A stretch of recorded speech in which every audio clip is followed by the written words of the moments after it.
देश में हो रही है जिसका प्रतिनिधित्व नोबेल का पीस पुरस्कार लिए व्यक्ति कर रहा है। मैं समझता हूं कि अगर आज हम लोग मुखर होकर प्रतिकार नहीं किए, कल यही स्थिति यहां भी होगी। मैं बहुत पहले से इस बात को कहते चला आ रहा हूं कि बांग्लादेश के हिंदुओं के साथ जुल्म हो रहा है, चाहे वो हमारे देश के प्रधानमंत्री हों या उत्तर प्रदेश के मुख्यमंत्री हों, ये सिर्फ यहाँ बयानबाजी कर रहे हैं। आज मन शुद्ध है और मैं समझता हूं कि 21वीं सदी को शर्मसार करने वाली ये घटना है और उस देश में हो रही है जिसका प्रतिनिधित्व नोबेल का पीस पुरस्कार लिए व्यक्ति कर रहा है, और कैसे पीस किए जाते हैं मानवता के, वो दुनिया को दिखा रहा है। मगर दुख इस बात का उससे ज्यादा है कि बात बात पर बोलने वाला फिल्म जगत मौन कैसे है, बात बात पर अपनी बात कहने वाले सोकोल्ड इंटेलेक्चुअल शांत कैसे हैं, पक्ष और विपक्ष शांत कैसे है। मुझे लगता है कि आज आवश्यकता है 100 करोड़ हिंदुओं को अपने बांग्लादेश में रह रहे हिंदू भाइयों के लिए बोलने की। दीपू चंद्र दास की मैं समझता हूं मात्र इतनी सी गलती है, आदरणीय है, कि वो हिंदू था, और हिंदू होना इस देश में गुनाह नहीं हो सकता, अपराध नहीं हो सकता। मगर वर्तमान मैं कहूं कि बांग्लादेश में जो हो रहा है, पहले मंदिर तोड़े गए, आज हम लोगों को मारा जा रहा है, किस तरह से बर्बरता पूर्वक मारा जा रहा है। मैं सच में कहूं तो मैं निशब्द हूं और दुखी हूं, व्यथित हूं। बस इतना सा जरूर कहूंगा कि आज हिंदू खतरे में है। स्वामी जी, बांग्लादेश में चुनाव होने जा रहे हैं और जो वहां पर जो ये लोग जो हत्या कर रहे हैं, उसमें कि पड़ोसी देश के लोगों का भी हाथ शामिल दिखा जाए। मैं कहता हूं बोंडी बीच हो, लंदन हो या जर्मनी, दुनिया के अंदर कहीं हो, तार वहीं से जुड़ते हैं। कोई कुकृत्य हो, तार वहीं से जुड़ते हैं।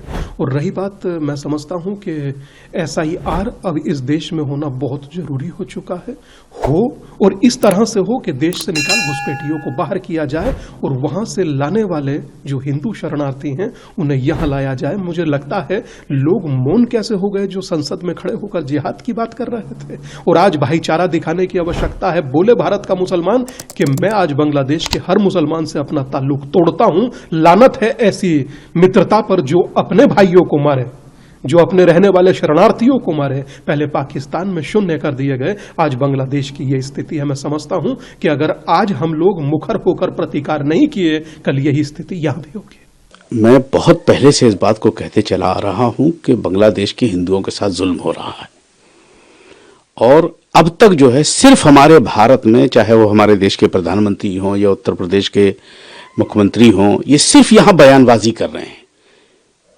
एक टेलीफोन लगाने की जरूरत है प्राइम मिनिस्टर मोदी को कि यूनुस बहुत हो चुका है, अब किसी बच्चे की मौत नहीं होनी चाहिए, किसी हिंदू के घर पे हमला नहीं होनी चाहिए। उसी दिन से हमला बंद हो जाएगा, लेकिन ये सिर्फ बयानबाजी करते हैं।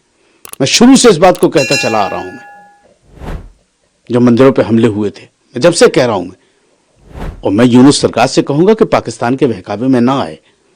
पाकिस्तान आतंकी मुल्क है, तुम हमारे पड़ोसी हो, तुम्हें हमसे रोजी रोटी तुम्हारी चलती है, मत हिंदुओं के साथ कोई जुल्म करो। ये गलत है, ना तो इस्लामी तरीका है ये, और ना ये कानून कहता है। सबको बराबर देखो। ऐसे ही वीडियोस के लिए लाइक करें, शेयर करें, फॉलो करें।